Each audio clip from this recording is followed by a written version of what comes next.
esta línea editorial que coeditamos con la editorial Catarata y del cual Feminicidio es el segundo libro. El primero fue La Europa Siniestra, de nuestro autor aquí sentado, Esteban Ibarra, sobre todos los movimientos xenófobos y el auge que existen en la Europa de hoy en día. La intención de esta línea de sociedad y derechos humanos, línea editorial, es precisamente difundir, poner de manifiesto tanto violaciones de derechos humanos como difundir y de alguna manera crear doctrina precisamente a través de los autores y de los temas en los distintos temas que nosotros trabajamos. No me voy a extender mucho, simplemente quiero decir unas palabras sobre las ponentes que tengo aquí conmigo, que son todas coautoras de este libro, y darle las gracias también a Catarata, aquí presente por Merced Rivas y por Fernanda Febres, por el trabajo que están haciendo con nuestra línea editorial. Y bueno, luego diré algo más, pero deciros que el libro para nosotros al principio fue una traco a mano armada que le hicimos a Graciela y le dijimos que tenía que hacerlo prácticamente en un mes. Por suerte hemos tenido más tiempo pero es un libro que se ha acabado haciendo en 3 meses, como ya dije, con un trabajo brutal de todo el equipo de feminicidio.net y de las autoras que están aquí. Y la verdad es que el trabajo que Graciela ha hecho en la coordinación ha sido increíble y yo se lo agradezco. También agradecer a la persona que estuvo trabajando en este libro desde la fundación, que fue Laura López Ruiz, y porque estuvo coordinando estupendamente junto con Graciela toda la coordinación de los textos. Yo voy a decir unas palabras de las autoras que están conmigo aquí sentadas, aunque prácticamente se presentan por sí mismas, pero bueno, para un poco introduciros lo que será después sus ponencias. Ana Messuti, aquí a mi derecha, es abogada argentina, por la Universidad de Buenos Aires, donde inició la carrera de docente en Filosofía del Derecho y obtuvo además el título de doctora en Derecho por la Universidad de Salamanca. Fue funcionaria en las Naciones Unidas en Viena y en Ginebra y está especializada en Filosofía del Derecho Penal, abordando principalmente los temas relacionados con el tiempo y la pena desde la perspectiva de la hermenéutica filosófica, que también además explica en el capítulo que ha escrito en este libro.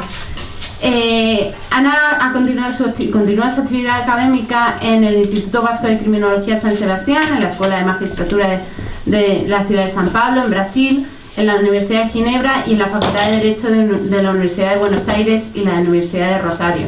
Actualmente es una de las abogadas de la causa del franquismo abierta en Argentina, gracias a este instrumento que nos intentan dinamitar en nuestro país, que es la jurisdicción universal, que gracias al trabajo que están haciendo tanto las víctimas con la presentación de la querella argentina como los abogados, permite que esta jurisdicción universal esté siendo de ida y vuelta y las víctimas franquistas que están tan olvidadas en este país puedan encontrar justicia allá en la Argentina. Además, ella está dando ese plus de visibilizar la visión de género dentro de la querella, ¿no? Porque al final visibilizar es muy importante la revictimización de las mujeres que sufrieron sobre esta época, no solo por ser rojos o rojas, sino también por ser mujeres. También está con nosotros Beatriz Jimeno, activista social, feminista por la diversidad sexual y por los derechos de las personas con discapacidad, presidenta de la Federación Española de Lesbianas, Gays, Transexuales y Bisexuales en el periodo que se aprobó el matrimonio igualitario y la ley de identidad de género. Creo que es una persona que tampoco necesita mucha presentación porque todas la conocéis, pero ha publicado muchos libros, relatos, novelas, ensayos. Y entre los libros que ha escrito, por ejemplo, se encuentra La prostitución, citado en este libro, y que está y que recoge en el capítulo que ella ha escrito, que es el del feminicidio por prostitución, que también llama Feminicidio Invisible, y lo veremos, ¿no? Que a pesar, como nos dirán, a pesar de que según los datos que recogéis vosotros, es uno de los feminicidios más numerosos, teniendo en cuenta que hubo 24 feminicidios de este tipo entre 2010 y 2013. Y además de ser, como tú misma explicas, Beatriz, el feminicidio paradigmático, donde se encuentra la expresión más brutal de la misoginia, ¿no? La verdad es que a mí ese capítulo me ha impactado mucho y me ha gustado mucho toda cómo hablas de por qué la prostitución no acaba o sea, no terminó, ¿no? Hubo un bajón luego, y cómo es esa expresión del macho, ¿no? Del hombre, del poder, y cómo acabar con la mujer. También está Elena Laporta, abogada y consultora de derechos humanos de feminicidio.net, que tiene doble licenciatura en Derecho y Ciencias Políticas en la Universidad Autónoma y es máster oficial en Estudios Avanzados de Derechos Humanos por la Carlos III. Ella escribe 2 de los capítulos de este libro, el primero sobre la evolución del concepto de feminicidio y el segundo sobre la tipificación del mismo como categoría jurídica. Y en este hace un extenso y muy interesante análisis del estado de la legislación comparada en torno al feminicidio. Y por último, Graciela Atencio, que es la autora del libro, es periodista, editora, activista de derechos humanos y cuyos trabajos se ha llevado a cabo en Argentina, México y España. Y desde 2010 dirige el portal feminicidio.net, donde se hace un increíble trabajo de documentación de todos los feminicidios y un increíble trabajo didáctico hacia la sociedad, que yo creo que es muy necesario visibilizarlo cuanto más y mejor, ¿no? Y esperamos que con este libro pueda visibilizarse.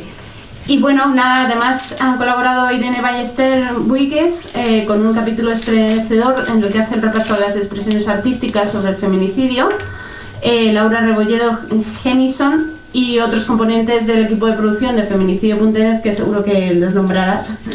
Así que yo lo quiero dejar aquí. Va a comenzar Ana Mesuti y le doy la palabra. Es para mí un honor tenerte aquí.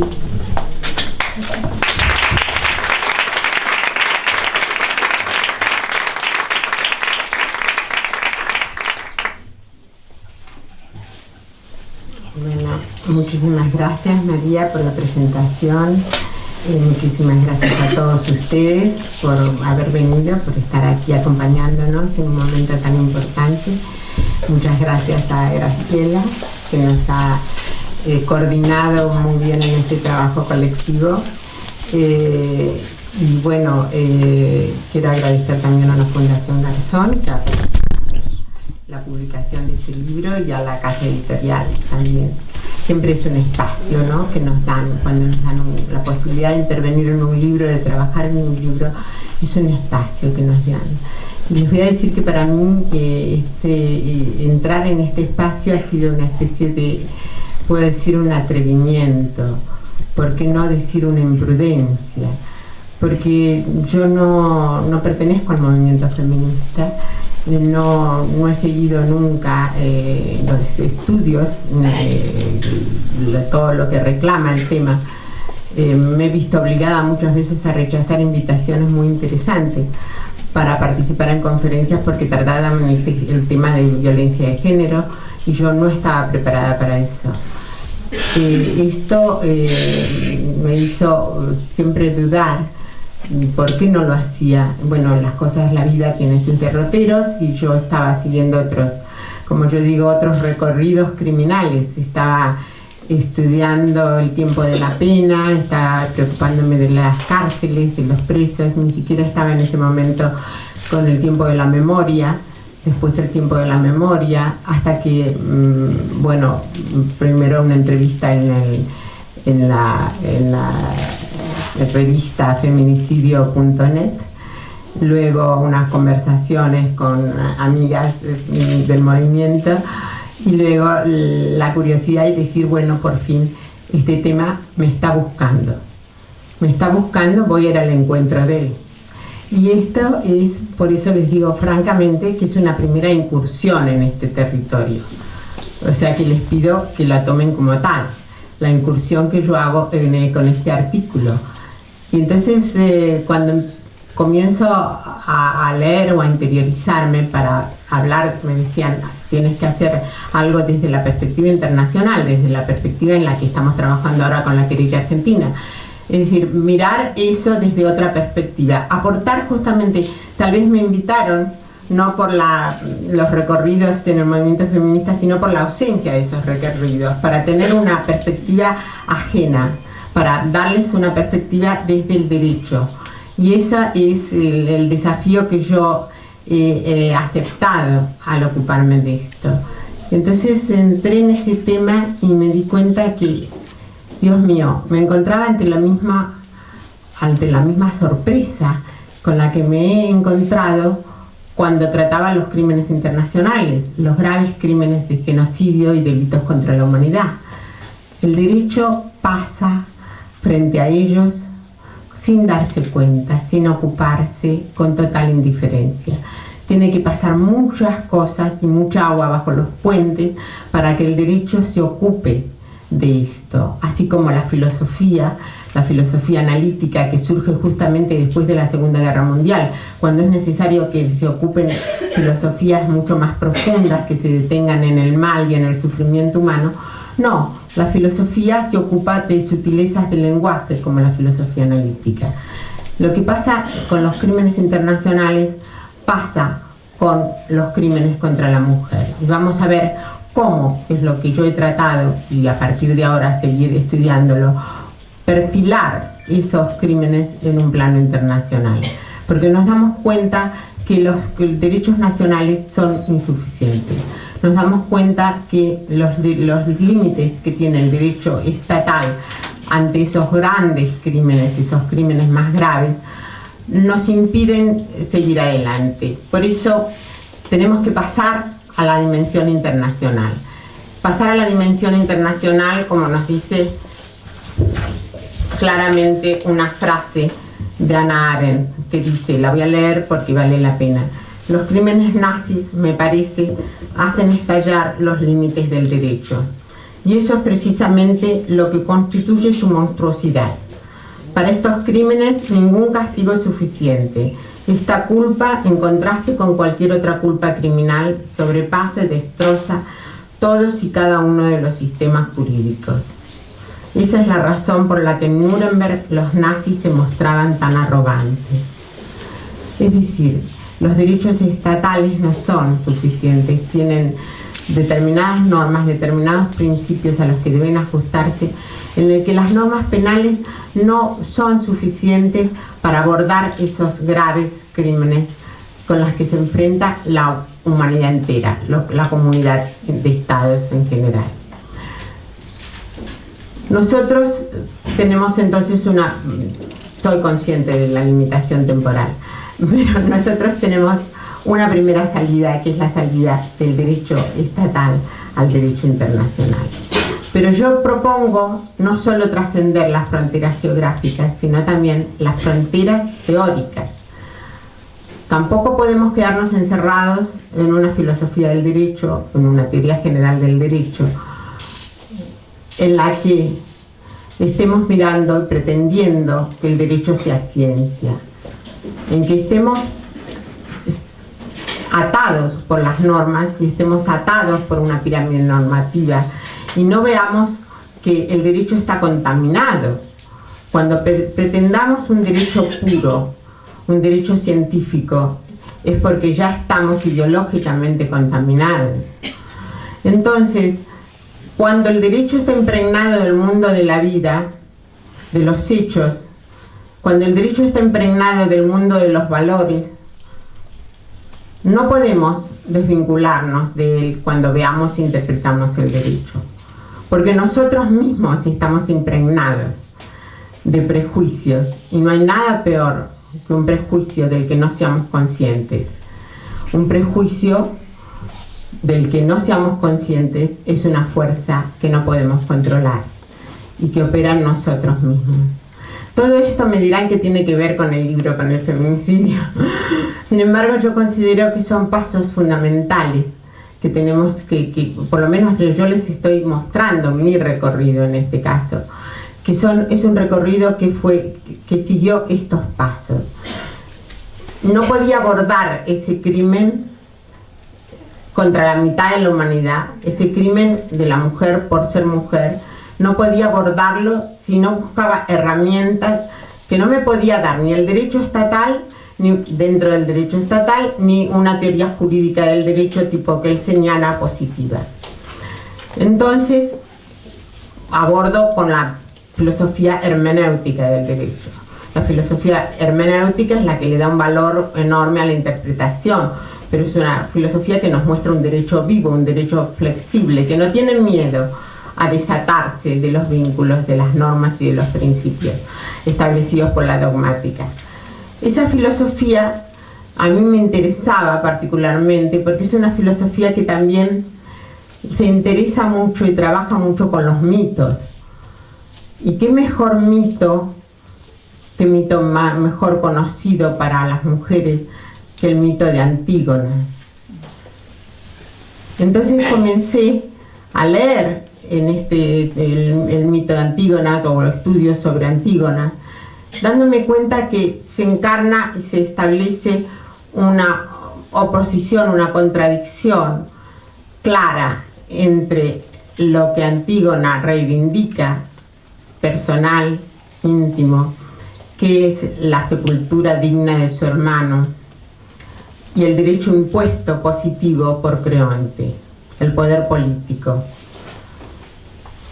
El derecho que Antígona reivindica no es un derecho inventado por ella, sino es un derecho ancestral, es el derecho natural, son las normas consuetudinarias, tienen una fuerza impresionante. Sin embargo, hay algo en ese mito, hay algo en esa contradicción que nos oculta otra perspectiva.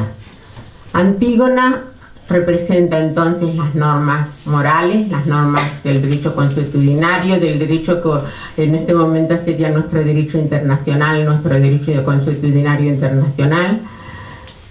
Creonte representa el derecho estatal, el derecho positivo. Y hay esa oposición. Sin embargo, no nos dicen, no nos señalan en general los comentaristas que hay una contradicción mucho más terrible en este mito. Y es la contradicción entre las normas que reivindica Antígona y Antígona misma. Porque esas normas que reivindica Antígona, esas normas que exigen que su hermano tenga una digna sepultura, prohíben a la mujer reivindicar cualquier tipo de causa. Esas normas, si leemos detalladamente la tragedia de Sófocles, veremos cómo hay muchos párrafos en los que se dice que no se puede tolerar nada de parte de la mujer. No podemos tolerar que la mujer nos imponga nada. Entonces, eso es la gran contradicción de Antígona. Antígona es portavoz de una norma que no la autoriza a ser portavoz. Antígona no tiene legitimidad para reivindicar lo que está reivindicando. Y esto es terrible, y esto tenemos que ser conscientes de que nosotros vamos y estamos tropezando con la misma contradicción, con los mismos problemas. Actualmente. Eso es lo que yo quería señalar en el artículo. Decir tal vez lo bueno y lo malo de ser primera es que uno tiene que ser muy breve, porque si no le quita el tiempo a las compañeras, o sea que tenemos un buen pretexto, pero a la vez una buena limitación. Lo que quería decir, por qué lo tenemos ahora, por qué sufrimos en este momento esto, esa experiencia de la tragedia, porque si pensamos un poco, cuando leemos la Convención contra el Genocidio, en el preámbulo dice: confirmamos los estados partes que el genocidio es un crimen contra la humanidad, etc. O sea que hay un crimen preexistente, se considera que existe algo que preexiste a esa convención. Las convenciones, todos los instrumentos, no tenemos convención, pero tenemos varios instrumentos internacionales por los crímenes contra la humanidad, sobre crímenes contra la humanidad, ahí son clarísimos, en el sentido de que hay algo que preexiste y que todos sabíamos que estaba mal, que todos sabemos que lo que estamos diciendo en una convención contra la tortura, en una convención de genocidio, todas las convenciones internacionales en general, están reconociendo un derecho consuetudinario, un derecho que existe, que es universal, que todos más o menos, porque el más o menos es típico de una filosofía hermenéutica razonable, flexible, no absoluta, que nos dice esos crímenes los estamos tipificando ahora, pero no los hemos descubierto ahora. Esos son crímenes desde hace mucho tiempo. Con el feminicidio no tenemos la misma suerte. Todavía hay una enorme tolerancia a los crímenes contra las mujeres. Todavía hay una enorme tolerancia en muchos países, hay una enorme impunidad frente a los crímenes contra las mujeres por ser mujeres. Y eso nosotros no podemos decir que sea ya una norma consuetudinaria universal de repudio a esos crímenes. Tenemos que nosotros ir solos por ese camino. El camino es el de desaprobarlos, y desaprobarlos, la máxima desaprobación es la que da el derecho penal. Cuando una conducta se sanciona con una pena es porque hay una desaprobación social muy fuerte, la más fuerte, la máxima desaprobación social. Entonces, si nosotros esa desaprobación social la queremos establecer, la tenemos que establecer en el derecho penal. Si la queremos establecer a riesgo de que nos critiquen muchísimo, porque nos van a criticar los penalistas que van a decir ¿por qué no estamos tendiendo a ser abolicionistas de tipos penales, a no crear nuevos tipos penales? Este tipo penal tendría que haber sido creado hace muchísimo tiempo. Esa es nuestra respuesta. Luego tenemos que darle ese mensaje a muchísimas culturas que no están claramente sancionando esa violencia, que están en un sistema en el que están muy lejos de seguir las pautas siquiera establecidas por algunas convenciones de Naciones Unidas. Entonces, ante eso tenemos que dar el mensaje del derecho penal, pero del derecho penal internacional. De ahí, dentro de todo, una primera propuesta de esta primera incursión mía en este tema, de crear un nuevo tipo internacional entre los crímenes internacionales, y crearlo y tipificarlo con todas las enormes dificultades que va a haber, como el feminicidio. Bueno, yo ya les voy a dejar.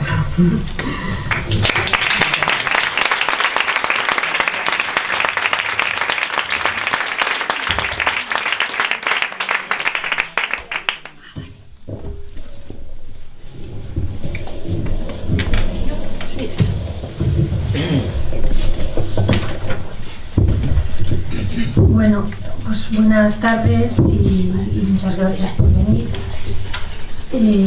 Gracias a la Fundación Nuestra Razón y a Graciela, desde luego, por invitarme a la editorial que lo ha hecho posible, a Graciela por invitarme a escribir. La verdad que ahora me alegro. En su momento fue un poco, tienes que escribir un artículo en un mes y ya, en fin.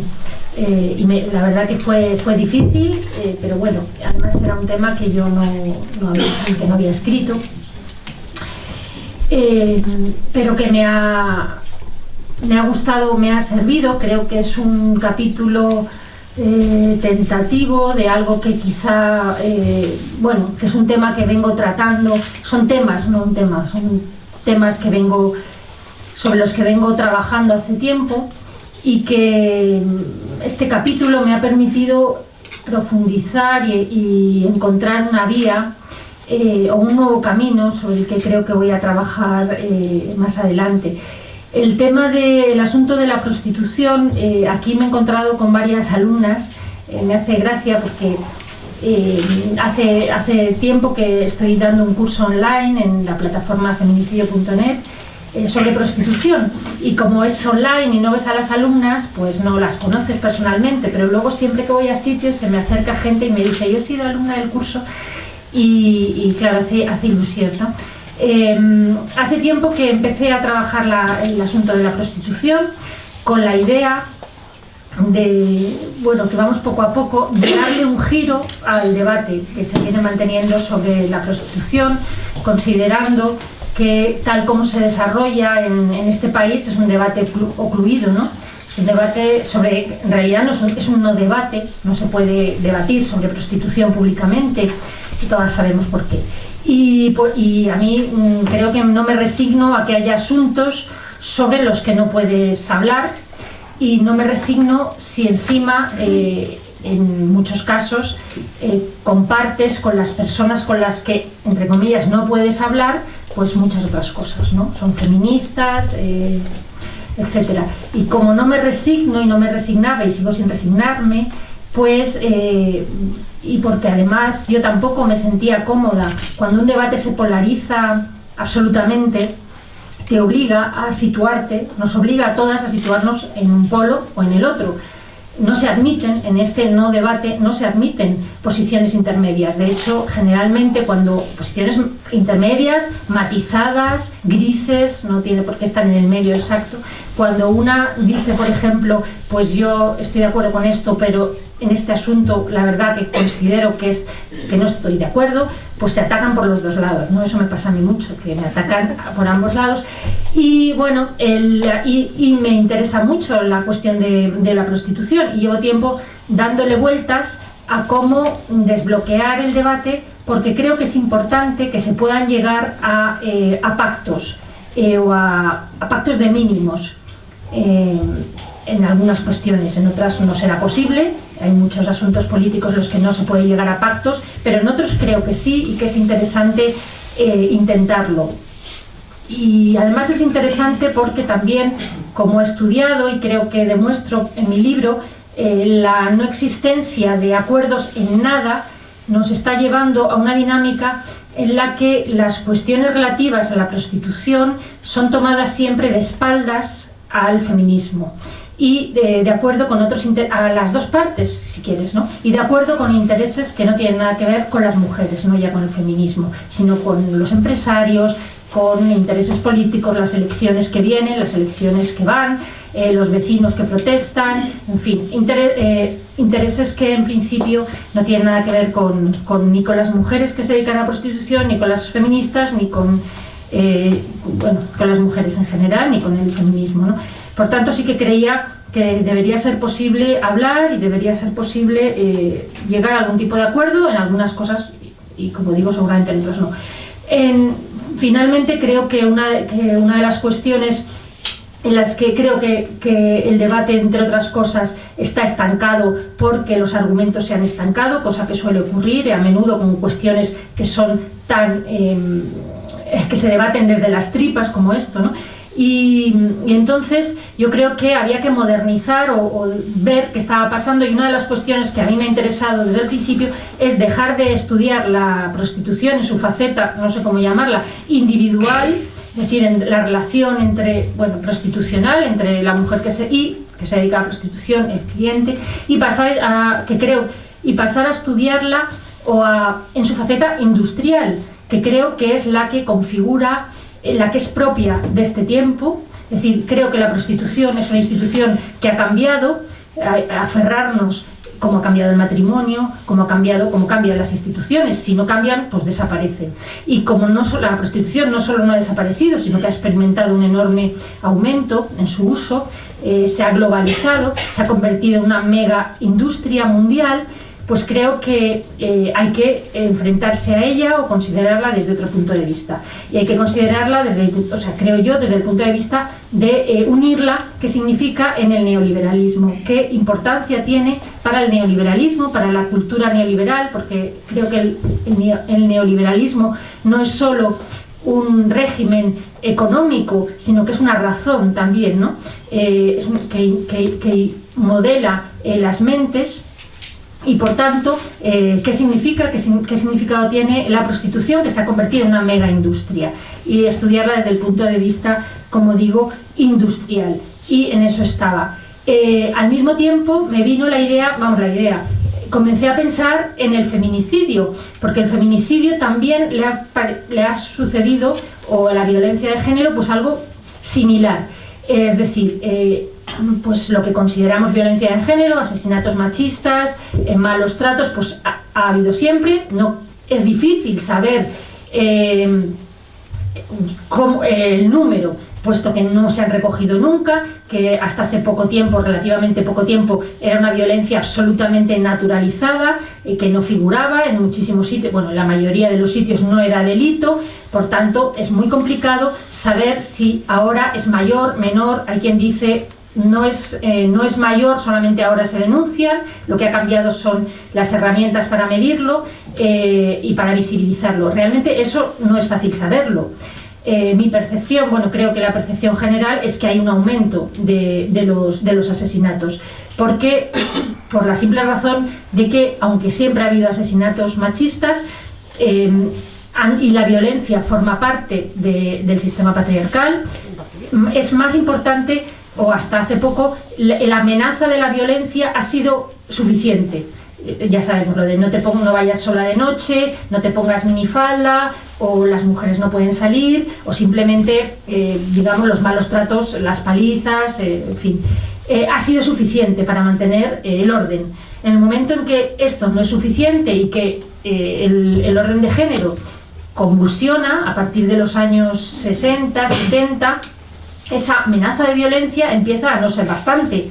Ya las mujeres, muchas mujeres, bueno, la amenaza no les hace efecto, y además empiezan a tener instrumentos para salir, estudiar, trabajar, su independencia, etc. Con lo cual la amenaza de violencia no es efectiva. Cuando la amenaza de violencia no es efectiva o no tan efectiva, llega la violencia real en un grado desconocido. Cierto, no único en la historia, ha habido otros momentos históricos, pero desconocido en general.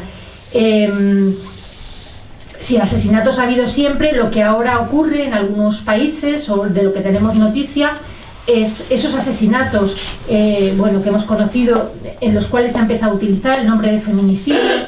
En algunos países latinoamericanos, en algunos lugares de África nos llegan noticias. No conocemos tantos feminicidios, pero conocemos o hemos conocido por Ciudad Juárez, por Honduras, Guatemala, estos asesinatos masivos de mujeres a las que no se conoce. Es decir, hasta ahora la violencia se ejercía sobre mujeres conocidas para sujetarlas, para reconstruir o sujetar el propio yo machista, digamos, del agresor, ¿no? Tiene que ver con la subjetividad, con el tablero de género que se mueve, la violencia que genera, etc. Pero estos asesinatos en estos países o en otros en los cuales se asesina a mujeres, se asesina además de manera terriblemente brutal, tras torturas espantosas, y de manera sistemática a mujeres a las que no se conoce. Esto nosotras pues no lo conocíamos. Es comparable de alguna manera a el tiempo de la quema de brujas, es decir, son asesinatos masivos que se producen por una causa, ¿no? Seguramente la causa, como dice Rita Segato, sea que el tablero de género a partir de los años 70 se movió de manera muy importante, y eso generó un aumento de la prostitución por una parte, los feminicidios, y no quiero decir que sean cosas comparables, pero generó estas cuestiones y otras por el otro lado. Y al mismo tiempo, a partir de los 80, surge el neoliberalismo, que contribuye a que todo esto se profundice. Es decir, el neoliberalismo, como algunos autores y autoras han venido señalando, también de alguna manera contribuye de manera inconsciente o de manera no querida a mover el tablero de género, en el sentido de que algunas teóricas han dicho que el neoliberalismo en algunos países ha feminizado a las mujeres. A los hombres, es decir, ha situado a muchos hombres en el lugar que antes ocupaban las mujeres, es decir, en el lugar de los trabajos precarios, de la no seguridad en el trabajo, de los sueldos muy bajos, de la no autonomía, es decir, ha despojado a muchos hombres en muchos países de su papel, que era un papel que construía también su personalidad y construye la masculinidad tradicional. Les ha despojado del papel de proveedor y al mismo tiempo esto ha venido a convertir a muchas mujeres en países pobres en proveedoras de su hogar, en mantenedoras de su hogar, de sus hijos e incluso de su marido. Las migraciones masivas de las mujeres de los países pobres que mantienen a sus maridos en los países de origen, a sus hijos, que muchas de ellas van a la prostitución, al servicio doméstico, etc. Todo esto ha generado un cambio radical y creo que ni la prostitución es la misma que antes, ni sirve para lo mismo, ni la violencia es la misma, ni sirve para lo mismo. Todo ello contribuye, en definitiva, el objetivo final sería el mantenimiento de un sistema de dominación, que es el sistema patriarcal, pero que ha cambiado. Y no se puede, ha cambiado con el advenimiento del sistema neoliberal. Y no se puede combatir cosas que han cambiado radicalmente con las mismas herramientas con las que a veces nos enfrentábamos a cosas que se han transformado radicalmente. Creo que ambas cosas, feminicidios, prostitución, todo ello en el neoliberalismo hay que pensarlo de manera distinta y además hay que pensarlo en conjunto, ¿no? Y eso es un poco lo que intento hacer de manera muy breve en este artículo. Y finalmente, por ese camino, digamos que mezclo prostitución, feminicidio, neoliberalismo, violencia, y termino diciendo que efectivamente llega el asesinato de prostitutas, digamos que sería el crimen misógino por excelencia, es donde se une todo, ¿no? Es un feminicidio o es un crimen invisible, incluso aquí, como sabemos, y está excluido. El asesinato de prostitutas no está recogido en la ley de violencia de género, no es considerado violencia de género, una cosa... ¿de qué me decía? No es considerado violencia de género cuando si hay un crimen por violencia de género, es decir, todos lo son, pero ese desde luego también. Por tanto, no es contabilizado de la misma manera, tampoco se sabe exactamente cuánto se producen, puesto que no tenemos las herramientas para contarlo, pero al mismo tiempo tampoco genera alarma social. Si acaso genera alarma morbosa durante unos días, algunos de ellos, otros crímenes pasan completamente desapercibidos. No existe el agravante por violencia de género, con lo cual en muchas ocasiones crímenes que son especialmente, se producen con especial saña, porque hay un añadido de misoginia muy grande. Vemos descuartizamientos, asesinatos tras torturas, etc. Y los asesinos en muy poco tiempo están en la calle. No hay tampoco una demanda social contra estos crímenes, contra estos asesinos, que exija cumplimiento de penas, etc. Ni siquiera exige que se resuelvan los casos. No sabemos con qué desidia la policía desidia o no, se puede enfrentar a estos asesinatos, y en algunos casos con qué complicidad se puede enfrentar a ellos, porque también sabemos que las mafias policiales están muy relacionadas con las mafias de la prostitución, lo hemos visto en Galicia en algunos casos, y por tanto, de qué manera están investigando los asesinatos de mujeres que se dedican a prostitución. Entonces, además, por parte del movimiento feminista, quizá por el asunto de este no debate complejo que tenemos, pues no hay una demanda real de que los asesinatos de prostitutas sean tratados con la misma, como poco, la misma severidad, que se investigue de la misma manera, que se condenen de la misma manera, que sean considerados violencia de género o feminicidio. Un poco esto es lo que trato en mi artículo y yo, no sé, creo que voy a seguir investigando en el asunto. Agradezco a Graciela que me diera la oportunidad de mezclarlo todo en esto, porque me ha abierto pues un camino muy interesante. Y nada, pues espero que os guste y por mi parte nada más. Gracias.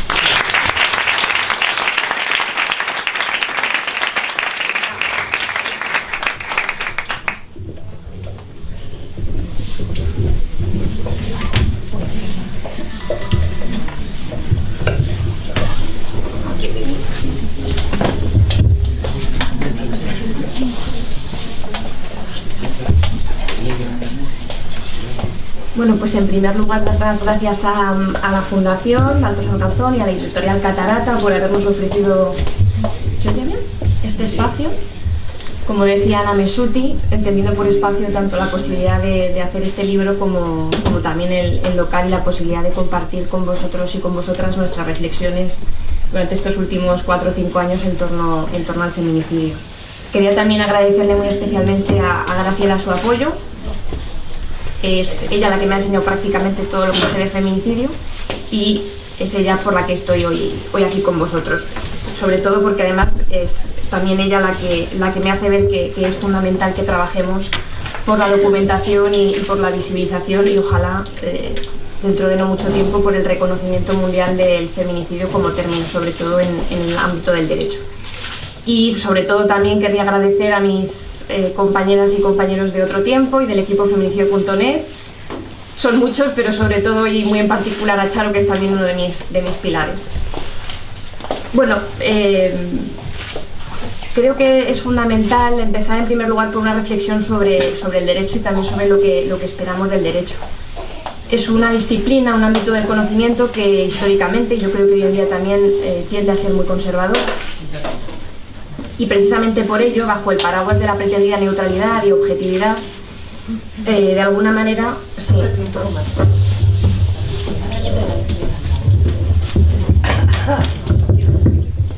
¿Ahora mejor? Sí. Vale. Decía que el derecho tiende a ser muy conservador y que sobre todo bajo el paraguas de expresiones como la objetividad y la neutralidad que supuestamente caracterizan al derecho, históricamente se nos ha ignorado a las mujeres.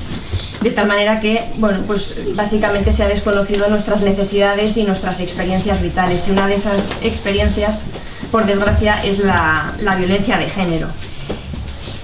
La lucha por el reconocimiento de la violencia de género tiene ya varias décadas. Son sobre todo los movimientos de mujeres y feministas los que consideran que es fundamental.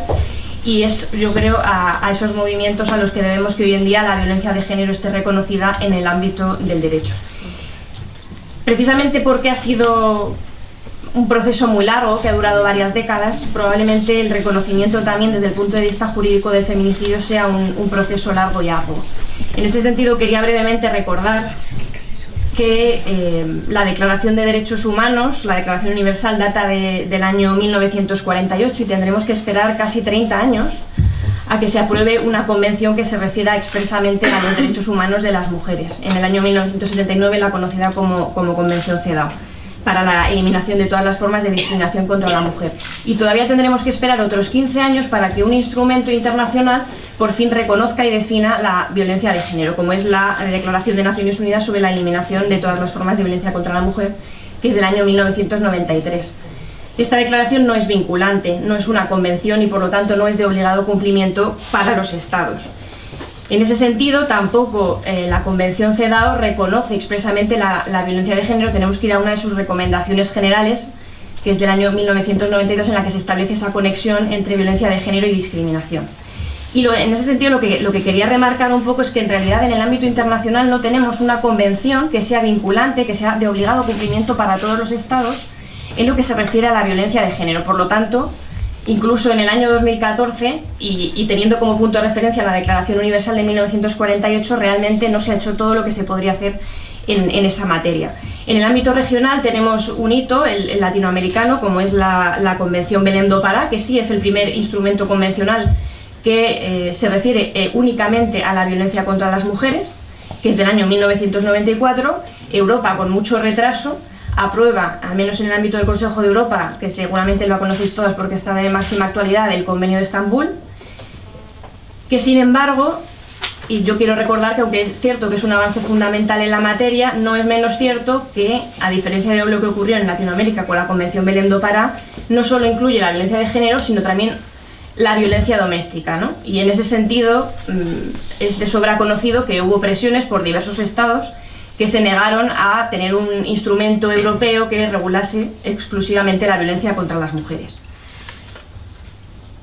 En el ámbito nacional tampoco ha sido fácil el reconocimiento de la violencia de género, son muy pocos los países que lo regulan. España es uno de los pocos que reconoce la violencia de género y lo hace de una forma limitada y limitante, porque como bien decía Beatriz, se refiere única y exclusivamente a la violencia por la pareja o por la expareja, e incluso en ese caso todas y todos sabemos que es una ley que permanece de manera continuada cuestionada por determinados sectores, incluidos el jurídico. Por lo tanto, ha sido muy difícil y creo que todavía nos ha hecho todo en el ámbito de la violencia de género. Más difícil aún va a ser la posibilidad de reconocer, digamos, a nivel mundial y en el campo del derecho el término feminicidio. Como seguramente sabéis, solo se ha reconocido como término jurídico en Latinoamérica, gracias sin duda, y vuelvo a repetirlo, al movimiento feminista, las organizaciones de mujeres que son las que presionan a los estados para que lo tipifiquen y lo reconozcan. Ahora mismo tenemos 12 estados, pero se prevé que en poco tiempo algún otro estado también dentro de la región latinoamericana lo tipifique. Algunos lo han hecho desde una perspectiva puramente penal, que nosotras consideramos que no es la adecuada, muchas de nosotras. Sin embargo, tenemos algunas muy buenas leyes que han abordado el feminicidio y el feminicidio desde una perspectiva, digamos, integral. Entonces, como tengo 10 minutos y no puedo entrar a mucho detalle en lo que se refiere a cada una de esas 12 normas, sí que quería destacar algunas cuestiones y algunos de los retos que considero que se pueden plantear en los próximos años. El primero de ellos es que algunas de estas legislaciones consideran que, en la medida en que la violencia de género es una violencia muy particular, tenemos que hablar de la vulneración de un derecho específico de las mujeres a una vida libre de violencia, y por lo tanto hablaríamos de un bien jurídico protegible distinto del común, del neutral, que sería el derecho a la violencia, el derecho a la vida y a la integridad física, que es como tradicionalmente el derecho siempre ha venido abordando estas cuestiones. Otra de las cuestiones que son interesantes es el tipo de ley que debería recoger, digamos, este concepto, el feminicidio y el femicidio. Como decía, hay algunas que han optado por un enfoque penal, que nosotras consideramos que es insuficiente. Sin embargo, hay otras que han optado por enfoques transversales, que tienen un tratamiento integral, que trata de llegar a las distintas ramas del derecho, que trata de llegar al ámbito educativo, al ámbito sanitario, que incluye pues desde la prevención, a la investigación, a la persecución y por supuesto también a la reparación de las víctimas y de las sobrevivientes.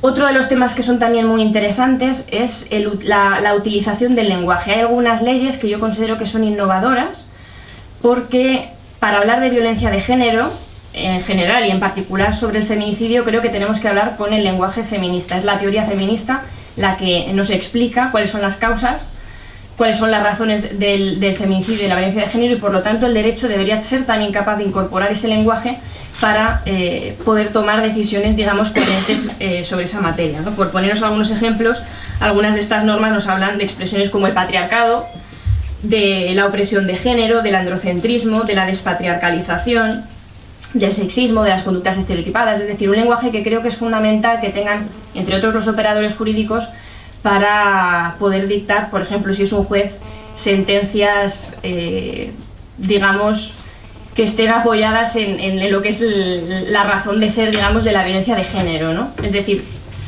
entender el porqué de la existencia de este tipo de violencia contra las mujeres. Otra cuestión clave, sin duda, es el tipo de definición que le queramos dar a la violencia de género, porque en función de la definición que se le dé en un determinado país, de ella vamos a obtener la definición misma del feminicidio. Es decir, hay países que han optado por una definición similar a la española, que como os decía considero que es muy limitada. Violencia de género solo la que se produce contra la pareja o la expareja, y por lo tanto la tipificación que tienen del feminicidio se limita única y exclusivamente a los asesinatos de mujeres por su pareja o expareja.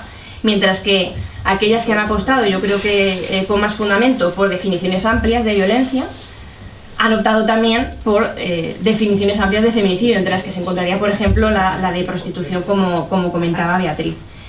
Es interesante además también porque algunos de estos países incorporan tipos de violencia de género que yo creo que son muy interesantes y que nos podrían dar para reflexionar en nuestros propios ordenamientos. Violencias como, por ejemplo, la institucional, que yo creo que todas identificamos muy bien y que sin embargo aquí no la tenemos, digamos, tipificada, especialmente en el ámbito de la violencia de género. La violencia simbólica, la violencia mediática, alguna norma lo define como aquella producida por los medios masivos de comunicación a través de publicaciones, por ejemplo, que promueven la sumisión y la explotación de las mujeres. Violencias, por ejemplo, contra los derechos reproductivos. Dicen la acción o omisión que impide, limita o vulnera el derecho de las mujeres a la información, a la orientación, a la orientación y al tratamiento durante el embarazo, entre otros. Es más larga esa definición. La violencia obstetricia, la violencia en los servicios de salud, la violencia en el ejercicio, por ejemplo, del liderazgo político. Entonces, si partimos de una definición amplia de violencia de género, deberíamos también necesariamente entender que el feminicidio recoge o incorpora diferentes tipos de violencia con resultado de muerte. En general, las legislaciones latinoamericanas lo que hacen es hacer una definición general de lo que entienden por feminicidio, que básicamente sería el asesinato de una mujer por el hecho de ser mujer. Algunos incorporan términos como por razones o conductas de género, por odio o por menosprecio a la mujer, pero básicamente es la definición general que todos conocemos del feminicidio. Y luego a continuación muchos de ellos lo que hacen, entiendo que de alguna manera para facilitar a los operadores jurídicos el identificar esa forma de violencia contra las mujeres, establecen, como digo, listados que son, digamos, indicadores que permiten saber si nos encontramos o no ante un posible feminicidio. Por poneros algunos ejemplos, el más claro, cuando haya mantenido o mantenga relación de parentesco, matrimonial, de pareja o de amistad. Aquellos casos en los que ha precedido violencia sexual es un indicador claro de que efectivamente nos encontramos ante un feminicidio. Cuando ha sufrido lesiones degradantes o mutilaciones, por ejemplo, pensemos que es relativamente frecuente que se produzcan ciertas mutilaciones en los senos, que también son claramente indicativas de que nos encontramos ante un caso de violencia de género. Cuando el cuerpo de la víctima es expuesto o arrojado en un lugar público, si la víctima fue previamente incomunicada, si se la obligó a ejercer la prostitución, cuando es el resultado de ritos grupales, o cuando se produce en general con menosprecio del cuerpo de la víctima, por misoginia. Algunos recogen muy pocos que la víctima estuviese en situación de embarazo, o cuando la muerte se produce en el contexto de una situación de trata o de tráfico de personas.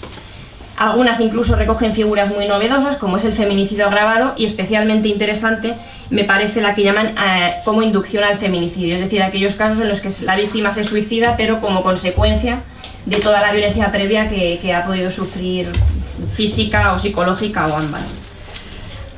Ninguna de estas 12 normas regula el feminicidio como delito penal internacional. Es cierto que entraña ciertas dificultades, pero coincido plenamente con Ana en que es importante que abramos ese debate también.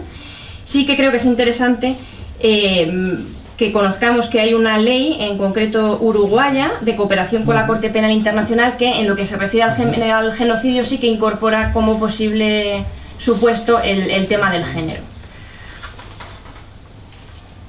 Y teniendo este panorama general, pues nuestra intención también era traer al debate o iniciar el debate de una posible tipificación, ¿por qué no en España, ¿no? Consideramos que se dan una serie de condiciones que permiten afirmar que es posible desde un punto de vista jurídico incorporar la expresión y dotarla de contenido. Tenemos ya una ley previa, la Ley Orgánica 1/2004 de violencia de género, que no obstante, como decía, tiene esas limitaciones porque solo reconoce un tipo de violencia de género. Pero es interesante en la medida en que creo que sienta las bases para una legislación que podría llegar a reconocer en primer lugar el derecho de las mujeres a una vida libre de violencia. Y por ejemplo, en lo que se refiere desde el punto de vista, bueno, primero es una ley transversal y por lo tanto sería muy interesante digamos incorporar el feminicidio desde esa perspectiva transversal e integral, pero además porque también desde el punto de vista penal no olvidemos que reconoce una serie de tipos penales género-sexo específicos, que además han sido ya avalados por el Tribunal Constitucional. teniendo en cuenta que estamos hablando de tipos menos lesivos, ¿por qué no también reconocer el feminicidio, que tiene una gravedad mucho mayor que aquellos que se han reconocido por la vía de la ley orgánica? Y en ese sentido, bueno, pues concluir con esa idea, ¿no? Que lo que nos gustaría, y uno de los motivos que nos lleva a estudiar el feminicidio, es la posibilidad de debatir, de abrir el debate sobre la posibilidad de reconocerlo tanto en el plano internacional como un tipo penal internacional, como también desde el punto de vista nacional, no solo en España, sino en general, digamos, pues tanto en Europa como a nivel mundial, siguiendo un poco la estela de la legislación latinoamericana, que es la que nos ha abierto el camino. Y eso es todo. Muchas gracias.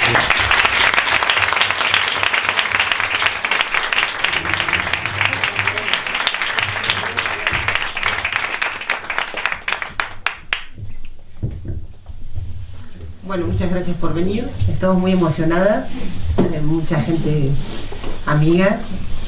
Este es un proyecto colectivo, es lo primero que quiero volver a recalcar.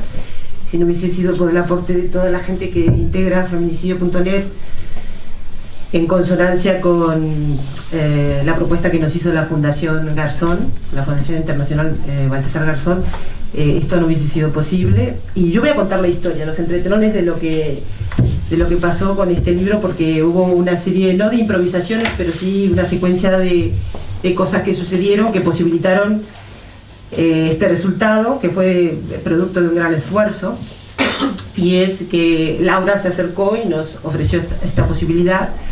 Pero cuando tuvimos la reunión, que yo quiero agradecer especialmente también a Mercedes y a Fernanda de la editorial, y quiero hablar también de las alianzas entre mujeres, ¿vale? Las alianzas entre mujeres son importantes y son cruciales. Aquí hubo una alianza que fue, por un lado, feminista, pero por el otro lado también hubo una alianza que trascendió el tema, sino que hubo una sintonía, una sensibilidad por lo que vivimos las mujeres por ser víctimas de violencia, ¿no? Y creo que hubo esa sintonía entre las editoras, María, bueno, Laura, Fernanda y Mercedes, y bueno, y nosotras, las que integramos el equipo que redactamos y escribimos el libro, ¿no?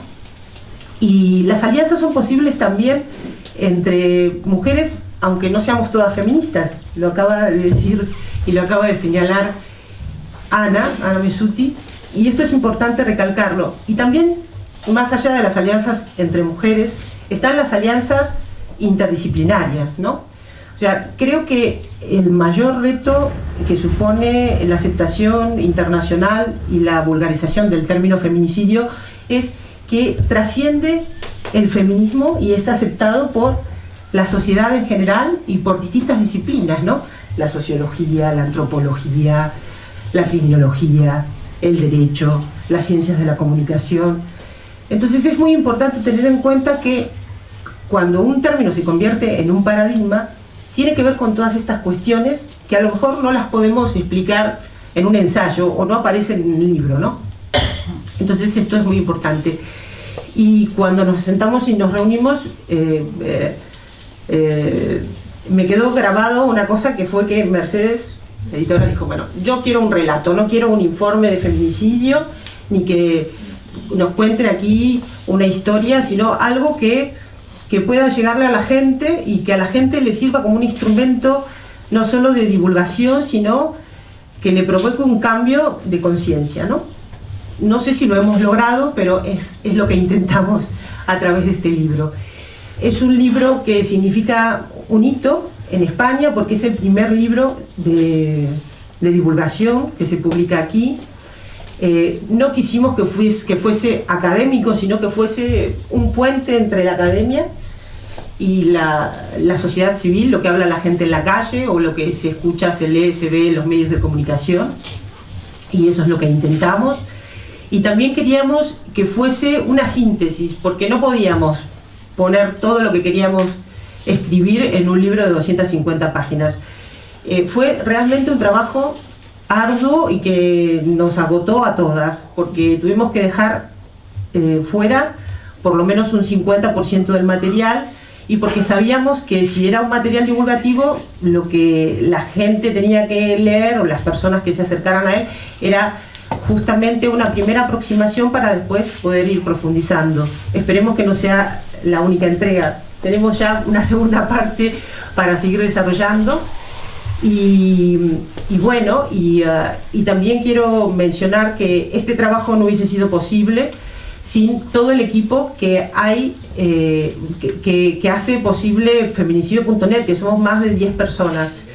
Aquí faltan 2 autoras que no están por una cuestión de logística, pero que vamos a tener sucesivas presentaciones y que van a intervenir. Laura está aquí. Falta Irene, son Irene Ballester y Laura, que escribió uno de los capítulos conmigo. No voy a poder hacer referencia a los capítulos porque me gustaría hacer solamente unos lineamientos en torno a lo que supone poner en la calle un libro como este. Es un libro ambicioso en cuanto al deseo que provoca, porque lo queremos todo con relación al feminicidio. Como deseo, por un lado, nos interesa el debate, ¿vale?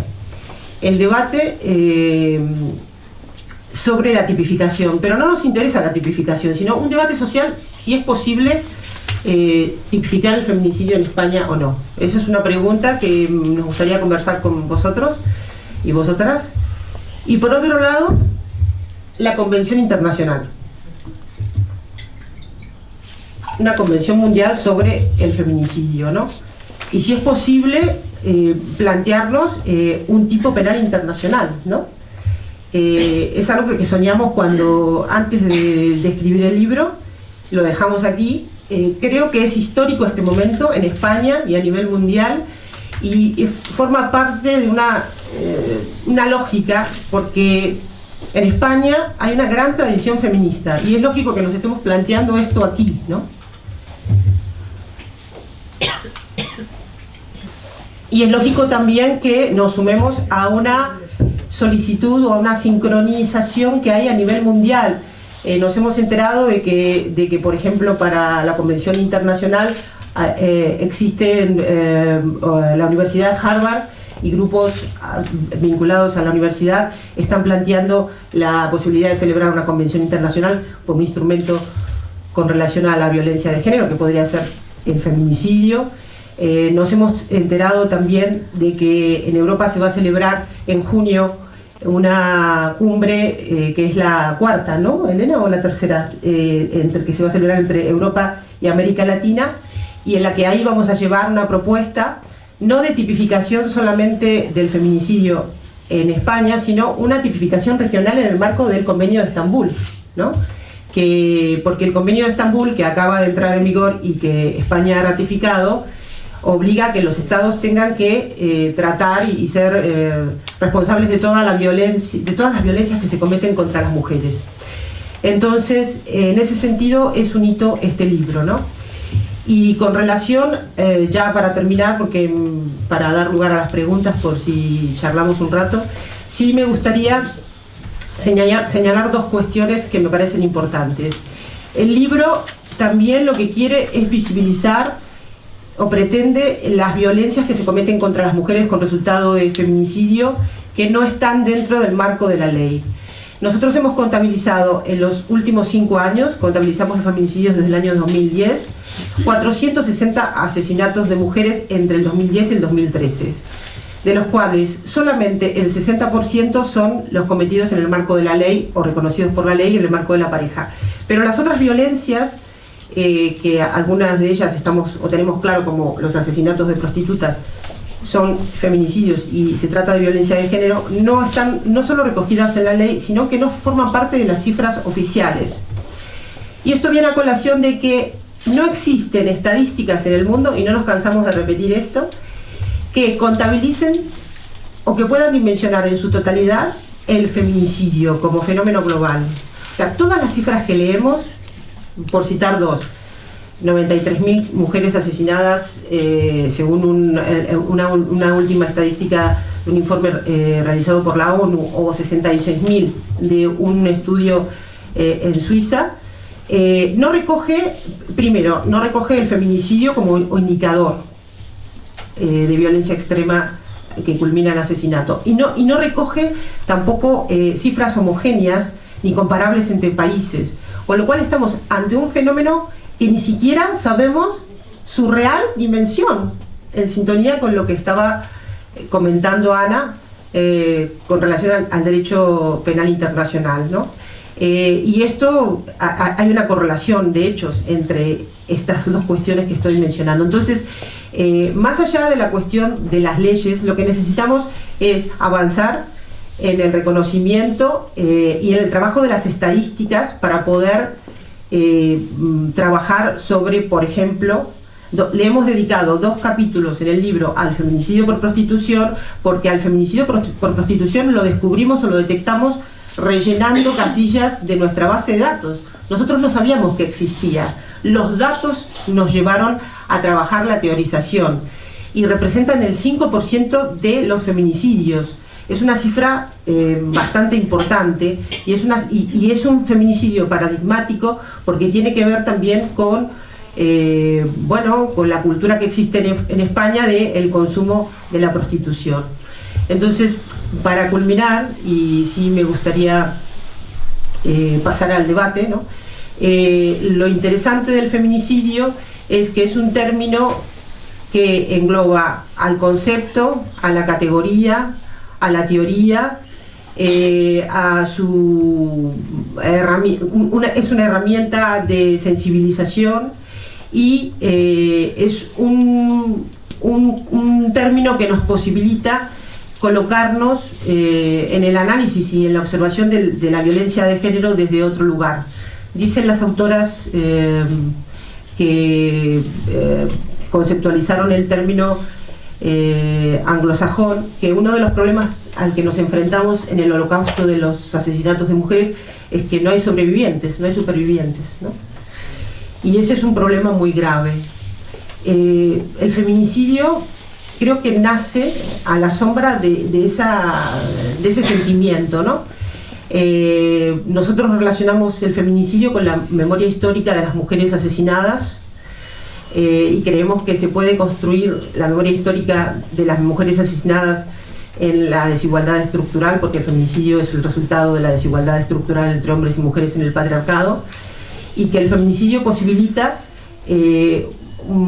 abrir un nuevo camino y una revolución en el mundo del derecho, que es a donde aspiramos que llegue, y por eso estamos aquí. Invitamos a que lean el libro. Agradezco sobre todo a María por la confianza que tuvo en que hiciéramos este trabajo, y esperamos que esto pueda dar lugar al debate y a que podamos, si no tipificar el feminicidio, llevarlo a Europa, ver la manera de sumarnos a los grupos internacionales para la celebración de la convención, seguir teorizando y que seamos protagonistas de la historia, porque de eso se trata, ¿no? Muchas gracias.